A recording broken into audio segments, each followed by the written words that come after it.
అందరికీ నమస్కారం. Welcome back to Vamshi Bhavani.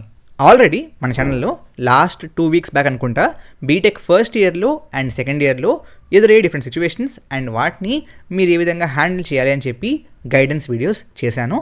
ఇంకా చూడకపోతే చూసేయండి. అదేవిధంగా BTech third year and fourth ఇయర్కి కూడా వీడియోస్ చేస్తున్నాను. In this video we will cover about BTech third year. So మీరు బీటెక్ థర్డ్ ఇయర్లో ఉన్నా ఆర్ మీకు తెలిసిన ఫ్రెండ్స్ సీనియర్స్ ఎవరైనా ఉన్నా సరే వాళ్ళకు కూడా ఈ వీడియోని షేర్ చేయండి అండ్ మీకు కూడా ఉపయోగపడుతుంది అనుకుంటే చూసేయండి. But don't forget to hit that like and subscribe. Start చేద్దామా? Let's get started. First things first, BTech third ఇయర్లో మీరు ఎదుర్కొనే ఫస్ట్ సిచ్యువేషన్ ఏంటి అంటే చాలా కాలేజెస్లో ఆనర్స్ అనే ఒక ఆప్షన్స్ ఇస్తారు, రైట్? సో ఈ ఆనర్స్ ఆర్ రకరకాల పేర్లు పెడుతున్నారు.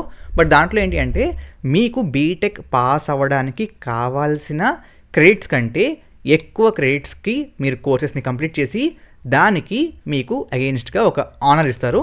సో మీ బీటెక్ ఫైనల్ గ్రాడ్యుయేషన్ సర్టిఫికేట్లో లెట్స్ సిఎస్సి అనుకోండి, CSC with honours in so and so or ECE with honours in so and so అని చెప్పి మెన్షన్ చేస్తారు. ఇదే ఆనర్స్ని కొన్ని కాలేజెస్లో వేరే పేర్లతో పిలుస్తారు. So as I told you, దీంట్లో ఏంటంటే మీరు సెమిస్టర్స్లో కంప్లీట్ చేయక్కర్లేదు. అలా అని ఇవి కోర్ ఎలెక్టివ్స్ కాదు, కానీ అడిషనల్గా కొన్ని ఎలెక్టివ్స్ అనమాట. వీటిని కంప్లీట్ చేస్తే ఎక్స్ట్రాగా మీకు ఇది అంటే అగైన్ అందరిని ఎలా చేయరు. ఒకవేళ మీ సిజిపిఏ సోయిన్స్ కంటే ఎక్కువ ఉంటే ఈ ఆప్షన్ ఇస్తారు.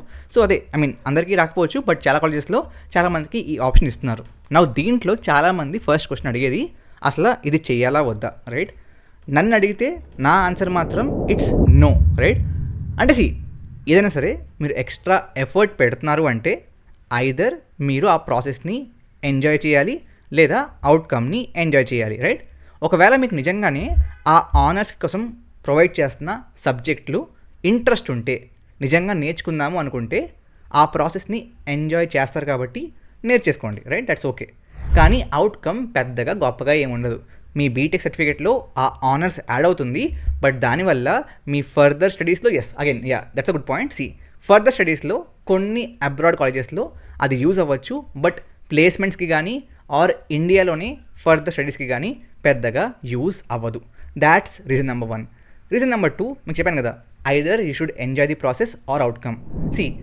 ప్రాసెస్ని ఎంజాయ్ చేసేంత గొప్ప సబ్జెక్టులు ఏమి ఉండవు. ఆ సబ్జెక్టుల పేరు గొప్పగా ఉన్నా, అగైన్ ఐ సా రీసెంట్లీ ఒక కాలేజ్లో వాళ్ళు machine learning for cyber security అంట. పేరు బాగుంది, రైట్? బట్ అంత నేర్పించగలిగే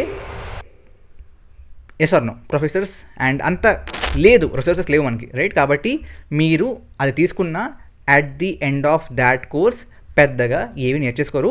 కాబట్టి ఐ యామ్ రియలీ ష్యూర్ పెద్దగా మీకు అది నచ్చదు, right? That's reason number 2. Reason number 3 ఏంటి అంటే ఆ ఆనర్స్ని మీరు కంప్లీట్ చేయడానికి థర్డ్ ఇయర్ అండ్ ఫోర్త్ ఇయర్లో కలిపి again depending on me college కొన్నిసార్లు 3 సబ్జెక్టులు, కొన్నిసార్లు 4 సబ్జెక్టులు కంప్లీట్ చేయవలసి ఉంటుంది.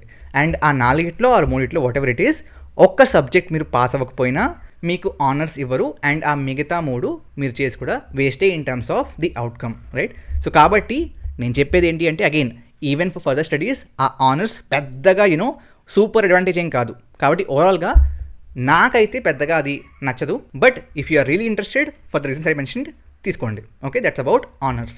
ఆ తర్వాత మీరు థర్డ్ ఇయర్లోనే గేట్ ఎగ్జామ్ రాయొచ్చు. కాబట్టి GATE exam is another big ఒక రకంగా situation in your third year. ఒకవేళ మీరు బీటెక్ థర్డ్ ఇయర్కి వచ్చేసారంటే ఇప్పుడు ఫిక్స్ అవ్వాల్సిందే, బట్ వీలుంటే ముందే ఫిక్స్ అయిపోండి అంటున్నా. Already I think BTech second year guidance వీడియోలు చెప్పాను. సో ఇక్కడ మీరు ఒక గేట్కి ప్రిపేర్ అవుదాము అనుకొని చెప్పి ఫిక్స్ అయ్యారు అంటే సో ఆ సెకండ్ ఇయర్ అండ్ థర్డ్ ఇయర్ని బాగా నేర్చేసుకోండి. ఎందుకంటే మ్యాక్సిమం స్కోరింగ్ మీకు సెకండ్ అండ్ థర్డ్ ఇయర్లోని కోర్ సబ్జెక్ట్స్ నుంచే ఉంటుంది. కాబట్టి even if focusing on that మీరు మంచి స్కోర్ తెచ్చుకోవచ్చు. అపార్ట్ ఫ్రమ్ దాట్ మీ ఇంజనీరింగ్ మ్యాథమెటిక్స్ అండ్ యాప్టిట్యూడ్ని చూసుకోండి. పెద్ద డిఫికల్ట్ ఏం కాదు, ఎస్పెషల్లీ ఫర్ గేట్ లెవెల్ పెద్ద డిఫికల్ట్ ఏం కాదు. కాబట్టి వాటిని ప్రాక్టీస్ చేయండి. It is not very difficult. And in fact నేను మిమ్మల్ని అయితే అంటే ఇఫ్ యూ ఆస్క్ మీ ఇందాక చెప్పాను ఆనర్స్ వద్దని చెప్పి, అదేవిధంగా ఇఫ్ యూ ఆస్క్ మీ అందరూ గేట్ ఎగ్జామ్కి ప్రిపేర్ అవ్వండి అండ్ అందరూ కూడా గేట్ ఎగ్జామ్ని అటెంప్ట్ చేయండి. కారణం ఏంటంటే రీజన్ నెంబర్ 1, గేట్ ఎగ్జామ్లోని syllabus is same as your BTech syllabus and అందులో కూడా కోర్ సబ్జెక్టులే ఉంటాయి. అండ్ ఇన్ఫ్యాక్ట్ ఆ కోర్ సబ్జెక్టులు చాలా ఇంపార్టెంట్. మీరు ఆ కోర్ సబ్జెక్టులు ఫర్ ఎగ్జాంపుల్ సిఎస్సి ఉంది, సిఎస్సిలో మీరు operating system, DBMS, COA, networks ఈ కోర్ ఫండమెంటల్స్ మీకు బాగా వస్తేనే మీరు నేను ఒక సిఎస్సి ఇంజనీర్ అని చెప్పుకోగలరు, లేకపోతే ఆ డిగ్రీ పెద్ద వాల్యూ లేదు, right? I mean that's the major chunk of knowledge that you are intended to gain. కాబట్టి ఆ సబ్జెక్ట్స్ మీద మీకు మళ్ళీ రిఫ్రెషింగ్ నాలెడ్జ్ వస్తుంది, బాగా ప్రాక్టీస్ చేస్తారు. కాబట్టి yes, subject knowledge both for your career and interviews పెరుగుతుంది. That's reason number 1. Reason number 2, మీరు వెరీ గ్రేట్ స్కోర్ ఆర్ మంచి ర్యాంక్ తెచ్చుకోకపోయినా అట్లీస్ట్ క్వాలిఫై అయినా మీ రెజ్యూమ్లో గేట్ క్వాలిఫైడ్ అనే పదం ఉంటే మిగతా గేట్ క్వాలిఫై కాని వాళ్ళకంటే మీకు ఎంతో కొంత ఎడ్జ్ ఉంటుంది. Because you had put that extra effort and గేట్లో కూడా జడ్జ్ చేస్తుంది మిమ్మల్ని కోర్ సబ్జెక్టుల మీద. కాబట్టి ఇండస్ట్రీలో ఎస్, గేట్ క్వాలిఫైడ్ అనే పదానికి వాల్యూ ఉంది. So for these 2 reasons, and obviously ఖాళీగా కూర్చొని టైం పాస్ చేసే బదులు నేర్చుకోండి, it will be helpful, right? కాబట్టి for these 2 reasons GATE definitely attempt చేయండి అండ్ నేర్చుకోండి కూడా దానికోసం. అంటే వెళ్ళి ఎగ్జామ్ రాసేసి కట్టేద్దాం కాదు, నేర్చుకోండి, it will be helpful. In fact నా కేసులో మీకు ఏదైనా చెప్పాను అనుకుంటా, నేను ఫిడిలిటీలో ఆన్ క్యాంపస్ ఇంటర్న్షిప్ సెలెక్ట్ అవ్వడానికి మెయిన్ కారణం గేట్కి ప్రిపేర్ అవ్వడం. ఎందుకంటే ఆ క్వశ్చన్లే మీకు ఎంసీక్యూస్లో వస్తాయి in the interviews also. So it will be helpful there also. ఆ తర్వాత చాలా ఇంపార్టెంట్, మీ ఆన్ క్యాంపస్లో ఆపర్చునిటీస్ని తెలుసుకోండి. మన కాలేజ్కి ఏ కంపెనీ ఇంటర్న్షిప్కి వస్తుంది, ఏ కంపెనీ ఫుల్ టైంకి వస్తుంది, ఏ కంపెనీ Day 1 వస్తుంది, ఏ కంపెనీ Day 2 వస్తుంది. ఏంటంటే అగైన్ ఈ కంపెనీస్కి మీ కాలేజెస్లో స్లాట్స్ ఉంటాయన్నమాట. అన్ని కంపెనీస్ ఒకసారి వచ్చాయి కదా, కాబట్టి స్లాట్స్ ఉంటాయి. Day 0 companies, Day 1 companies. So Day 0 ఏంటి, Day 1 ఏంటి, ఆ కంపెనీస్ మీకు ఎంత ప్యాకేజ్ ఇస్తాయి. సో ఇదంతా కూడా either ask your seniors or మీ ట్రైనింగ్ అండ్ ప్లేస్మెంట్ డిపార్ట్మెంట్ని అడగండి, వాళ్ళు చెప్తారు. పెద్దగా సిగ్గుపడిపోకలేదు, ఇలా అడగండి, వాళ్ళు చెప్తారు. Okay, so basically understand about the opportunities, దాన్ని బట్టి మీరు ప్రిపేర్ అవ్వచ్చు. లెట్స్ సే Day 0లో గూగుల్ ఉంది, దాన్ని చూసి మీకు ఐడియా వస్తుంది కదా, ఈ Day 0లో మనం కూర్చోవచ్చా, ఒకవేళ కూర్చుంటే ఛాన్సెస్ ఉన్నాయా, ఒకవేళ ట్రై చేద్దాం అనుకుంటే ఏ విధంగా ప్రిపరేషన్ ఉండాలి, ఐడియా వస్తుంది. ఓకే, లేదు Day 1, ఓకే కంపెనీస్ ఏంటి, వాటి యొక్క ప్యాటర్న్ ఏంటి, ప్రీవియస్గా వాళ్ళు ఏ డిఎస్ఏ కాన్సెప్ట్ నుంచి ఎక్కువగా క్వశ్చన్స్ అడిగారు, వాళ్ళకి ఎన్ని రౌండ్స్ ఉంటాయి, ఐడియా వస్తుంది, రైట్? కాబట్టి డెఫినెట్లీ వాటిని తెలుసుకోండి. అండ్ ఈ మధ్యన తగ్గిపోయాయి డెఫినెట్లీ, బట్ మీ కాలేజ్లో ఒకవేళ 3rd ఇయర్లో ఇంటర్న్షిప్స్ వస్తున్నాయి అంటే యూ ఆర్ లక్కీ.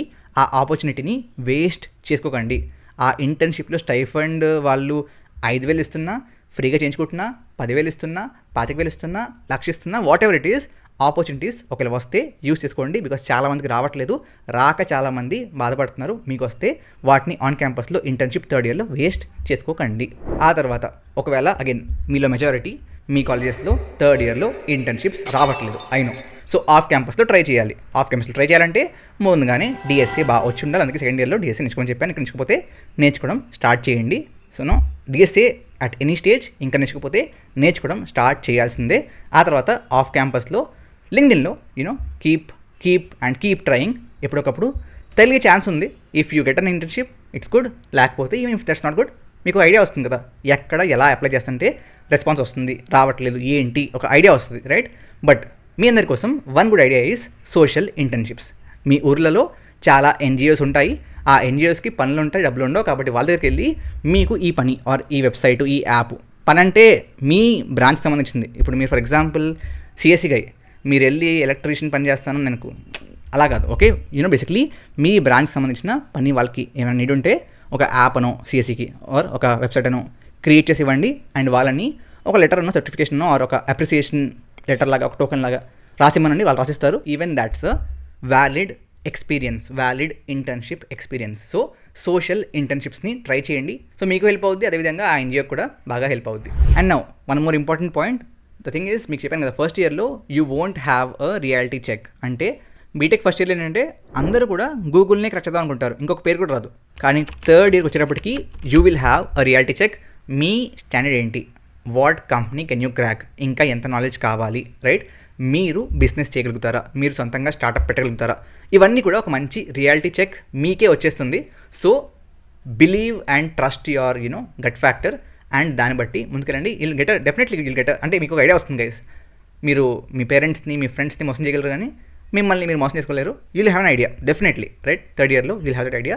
దాన్ని బట్టే మీ ప్రిపరేషన్ ముందుకు తీసుకెళ్ళండి. ఒకవేళ బాగా లో ఉంది ప్రిపరేషన్ అనుకుంటే try your best, right? Because చిన్నప్పటి నుంచి చదువుతుంది దేనికోసం, right from your nursery, junior, senior, first, second, third, fourth, fifth, 10th, ఆ తర్వాత ఇంట్రో, రైట్? ఇదంతా ఎందుకు? For a job, right? So if possible put that best effort there. Okay, ఆ తర్వాత చాలాసార్లు థర్డ్ ఇయర్లో మీరు ఏమవుతారంటే, అంటే క్లబ్స్ ఉంటాయి కదా మీ కాలేజ్ క్లబ్స్, ఆ క్లబ్స్లో in third year you will become the like seniors కదా, ఎందుకంటే ఫోర్త్ ఇయర్ వాళ్ళు ప్లేస్మెంట్స్లో కూర్చుంటారు, సెకండ్ ఫస్ట్ ఇంకా రాదు, సెకండ్ ఆర్ జూనియర్స్, కాబట్టి మీ దగ్గరే ఆ క్లబ్ అథారిటీ ఉంటుంది, రైట్? కాబట్టి యూనో దాంట్లో ఓవర్గా ఎంగేజ్ అయిపోయి టైం వేస్ట్ చేసుకోకండి. ఫస్ట్ ఇయర్లో ఎక్కడైతే నేను టైంని స్పెండ్ చేయమన్నానో అక్కడే థర్డ్ ఇయర్లో టైంని వేస్ట్ చేయొద్దు అని చెప్తున్నాను. Listen to this carefully. అంటే వీళ్ళు టికెట్లు అమ్మడాలు, ఆర్ క్లబ్స్లో ఇఫ్ దర్స్ ఈవెంట్ టీషర్ట్లు అమ్మాలి, ఆ టీషర్ట్లు అమ్మడాలు, ఆర్ ఈ మల్టీ లెవెల్ మార్కెటింగ్లు, ఇవన్నిటిలో ఏదైనా సరే టైం వేస్ట్ అవుతుంది అనుకుంటే కట్ చేసేయండి. Okay, in third year keep your self focused, because fourth ఇయర్లో మీరు ఫోర్త్ ఇయర్లో అంటే థర్డ్ ఇయర్లో మీకు మంచిగా ఆపర్చునిటీస్ రాలేదు, ఫోర్త్ ఇయర్ స్టార్టింగ్లో రాలేదు, మిగతా వచ్చేస్తుందంటే అక్కడే మీకు ఒక మోటివేషనల్ ఫ్యాక్టర్ తగ్గిపోతూ ఉంటుంది. So it will become difficult. కాబట్టి థర్డ్ ఇయర్లో as much as possible cut your distractions and be focused. Okay, and with all this said, hackathons and events ఏమైనా ఉంటే, నెట్వర్కింగ్ ఈవెంట్స్ వెళ్ళండి, హెల్ప్ అవుతుంది ఓవరాల్గా. So that will get contacts and ఈ విధంగా reach out అవ్వాలి, మిగతా వాళ్ళ ఎక్స్పీరియన్స్ ఏంటి అవన్నీ తెలుస్తాయి. ఓకేనా? So this was my view on third year. So again all from experience. నచ్చింది అనుకుంటున్నాను. ఫస్ట్ ఇయర్, సెకండ్ ఇయర్ లాగానే ఈ వీడియోని కూడా షేర్ చేయండి. అంటే షేర్ చేయండి గైస్, అంటే హెల్ప్ అవుతుంది కూడా చేయాలి కదా, చేయండి. Okay, thank you very much. జై హింద్, జై భారత్.